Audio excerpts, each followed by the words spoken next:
I picked up the guitar and the drums pretty much at about the same time. Actually, my first instrument was trombone. But as destiny would have it, my first band opening was for a drummer. I guess this would be an introduction to Stewart's new drum kit. Basically, it's a copy of his original drum set from 1983. Sizes are all the same, a few variations in the cymbals, but it's an exact copy of the Synchronicity 1983 drum set, with the addition of the Stewart Copeland signature snare drum. My relationship with tama drums began in a rather dubious fashion, and as a matter of fact, I was a reviewer of drum equipment for Sounds magazine in London in 1975.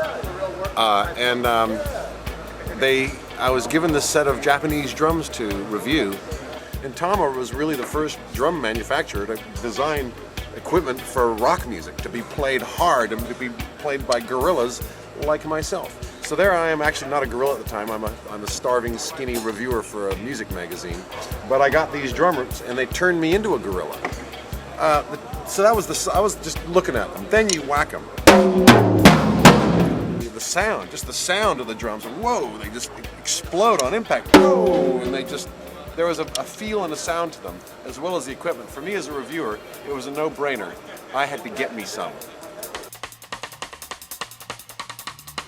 I think what a lot of people ask about Stewart's drums in general is why the sizes, why standard size tom-toms as opposed to long, deep tom-toms.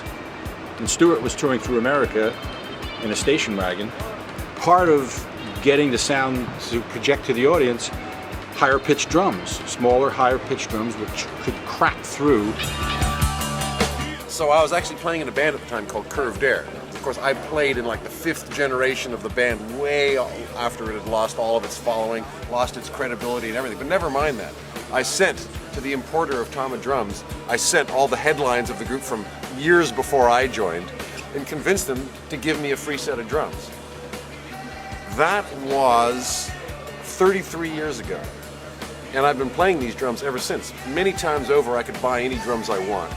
The American companies started to catch up and copy, pretty much following in the footsteps of Tama, started to build drums that look pretty much like Tama, but they were still behind. Tama is bursting ahead with things like the gong drum over there, and just revolutionary shapes of the different kinds of drums they were making. They just continued to leave everybody in their dust.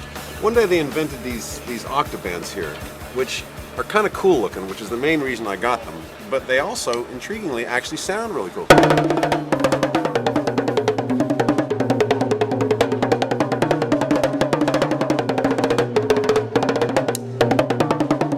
And for reggae, they fit really good, you know.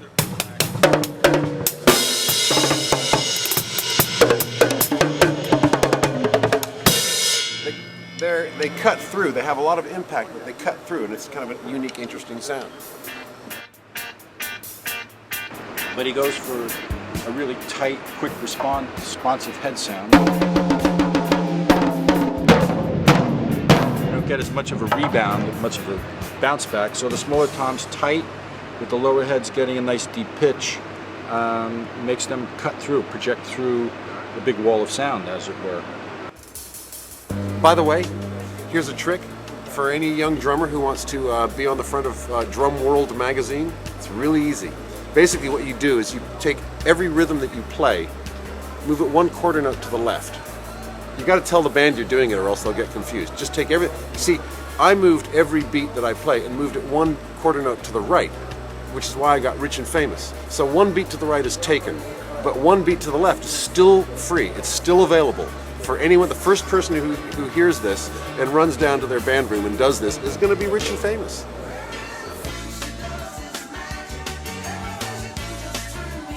My last drum set that I got from Tama was a green sparkle drum set, which green because I like the color green and I hadn't seen much in the way of green drums. But then when it came time to play the Police, green just didn't seem right. Green is not a Police color. This is a Police color.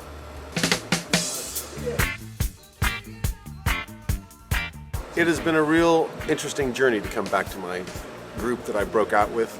I played in groups before, but the Police was the group that really invented me as a musician. Stewart's signature, I suppose, is of all the elements of the sound of the drums, the way he attacks the drums, the way he feels the rhythm. People talk about a unique style, and I'm not really sure what they're talking about because I just play instinctively. I don't really think about uniquitude. I guess maybe I grew up in the Arab world and I grew up listening to Arabic music instead of American music. I don't know, maybe that might have contributed to different sensibilities. All I can tell you is that I got real lucky.